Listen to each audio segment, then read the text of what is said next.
राजस्थान के एक दूर दराज गांव में एक विशाल और पुराना पीपल का पेड़ खड़ा है।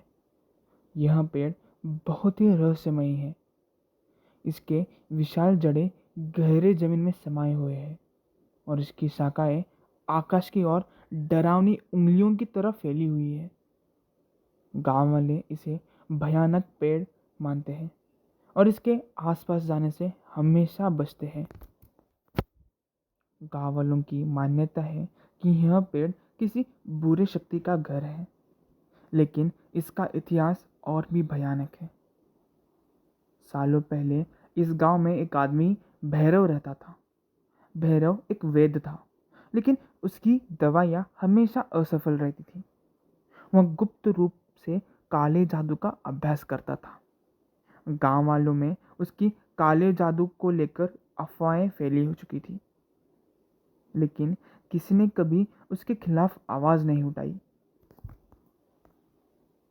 एक रात बच्चों के गायब होने की खबर फैलने लगी।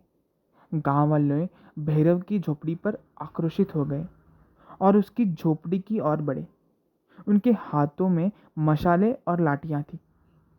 गांव वालों ने देखा कि भैरव पीपल के पेड़ के नीचे अजीब अनुष्ठान कर रहा था। उसने 5 बच्चों को पेड़ की जड़ों से बांध रखा था और अजीब मंत्र पढ़ रहा था। बच्चों की आंखें पूरी तरह से घूम रही थी और उनकी चीखें दिल दहलाना देने वाली थी। गांव वालों ने भैरव को घेर लिया और उसे मार डाला, लेकिन मरते समय भैरव ने उन्हें श्राप दे दिया, मैं हमेशा इस पेड़ की फुसफुसाहट में रहूंगा और मैं तुम्हारे बच्चों को एक एक करके ले जाऊंगा। गांव वालों ने भैरव की लाश को जलाकर उसका अंत किया, लेकिन पेड़ वहीं खड़ा रहा। उनकी कोशिशों के बावजूद उस पेड़ से आने वाली फुसफुसाहटें बढ़ती ही गई। समय बीत गया और आजकल एक शहर का समूह अपने रोमांच की खोज में इस गांव के पास कैंपिंग के लिए आया। इनमें से एक रिया ने गांव के बुजुर्ग से उस पेड़ के बारे में सुना था। उसने अपने दोस्तों को मनाया कि वे पास ही कैंपिंग करेंगे। जैसे ही शाम ढलने लगी, वातावरण में अजीब सी चुप्पी हो गई। हवा ठंडी और भारी हो गई और पेड़ के पास से फुसफुसाहटें सुनाई देने लगी। विक्रम, जो हमेशा कहानियों का मजाक में लेता था, पेड़ के पास गया। देखो, बस एक पुरानी कहानी है, उसने हंसते हुए कहा और पेड़ की ढाल को छू लिया।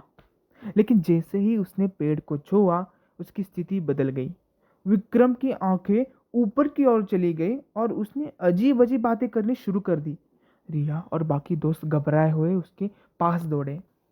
जब रिया ने विक्रम को पेड़ से हटाने की कोशिश की, तभी एक ठंडी हाथ ने उसकी एंकल को पकड़ लिया और उसे पेड़ की ओर खींचने लगी।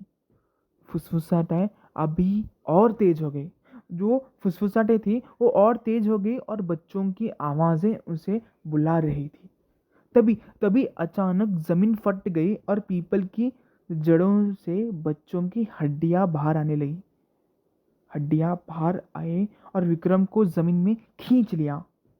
विक्रम की चीखें चुप हो गई और वह तुरंत धरती में समा गया। बाकी दोस्त डर के मारे भागे, लेकिन वह फुसफुसाहटें उनका पीछे करती रही। वे गांव में लौटे पूरी तरह से हिल चुके। गांव का बुजुर्ग उन्हें देखते हैं और कहता है, तुम्हें कभी भी उस पेड़ के पास नहीं जाना चाहिए था, वो शापित थे और अब भैरव ने एक और आत्मा को ले लिया है। रिया रिया अपनी घर लौटी, लेकिन फुसफुसाहटें बंद नहीं हुई। हर रात सोने से पहले वह बच्चों की आवाज़ें सुनती थी, जो उसे पीपल के पेड़ की ओर बुला रही थी। आज भी पीपल का पेड़ खड़ा है और हर साल उसकी फुसफुसाहटें तेज होती जाती है, अगले साहसी व्यक्ति की प्रतीक्षा करती है। भैरव का श्राप अभी भी जीवित है।